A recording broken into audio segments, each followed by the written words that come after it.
As one of the most extraordinary natural wonders of the world, the Great Barrier Reef is the Earth's largest coral reef system. Spanning over 85 million acres, this is the planet's largest single-structure living organism. Yet, it is not immune to human influence. Declining health of the Great Barrier Reef is frequently cited as a primary result of climate change. And it's not just the coral being affected. Numerous species of marine life are currently in flux due to human influence. But the issue cannot be understood as a blanket statement. It, of course, is much more complex and diverse. To get any sense of perspective, one must visit the reef to get out on and under the water. So today we're doing just that aboard Frankland Island Reef Cruises. Uniquely, this trip starts amongst farmland several miles up the Mulgrave River. After a bit of croc spotting, the open sea arrives, and in a short 30 minutes, we've gone from rainforest to tropical paradise. But before we took the plunge, I met with environmental scientist and cruise owner Eloise Collins to learn about the state of the local coral. We traveled down the Mulgrave River to get here today, and I understand that over time, through farming, that a lot of the chemicals have washed into that river and out, obviously, into the ocean.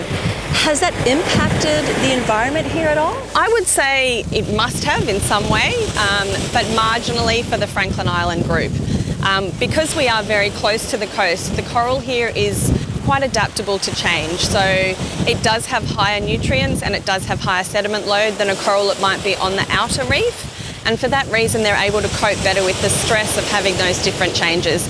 It's the same with the coral that is in our rock pools, which you can see behind me on low tide. The coral there has survived temperatures of over 40 degrees Celsius in the water. Now, a coral isn't supposed to be able to survive in there, but they are growing there because they've adapted to grow there. I was going to ask you that because I heard the higher the temperature is what kills off the coral. But we also learned that underneath there where you see the bleached coral, it's kind of the best place for new coral to grow. Yeah, so people talk about the Great Barrier Reef having died or dying. The one thing that everyone really needs to understand is that it's a completely mosaic type ecosystem. So one coral on one part of a reef may be stressed. And if it is stressed, then it releases its zooanthe and it releases its coloured polyps. Then that particular coral may have died. But it's a good place for the new coral to come and settle and to grow. So it actually creates a location that new coral will form, and overall the reef grows. So in your opinion, you would say that the Great Barrier Reef is still thriving very well? Definitely, the Great Barrier Reef is an amazing ecosystem and it is very, very healthy. That is great to hear. Well, now we're ready to get in the water, but wetsuits are required. Not because the water is cold, but because of the presence of jellyfish.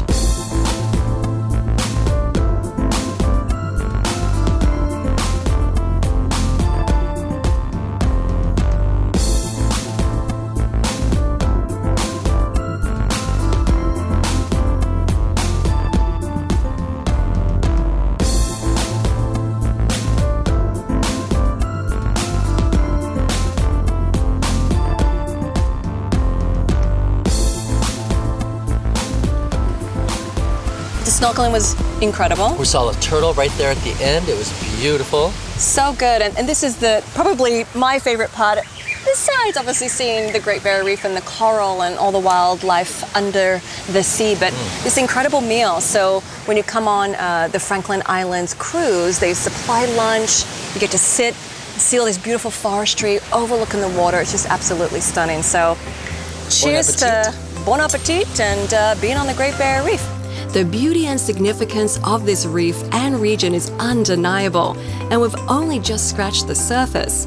However, our dive a bit deeper actually takes us back onto land.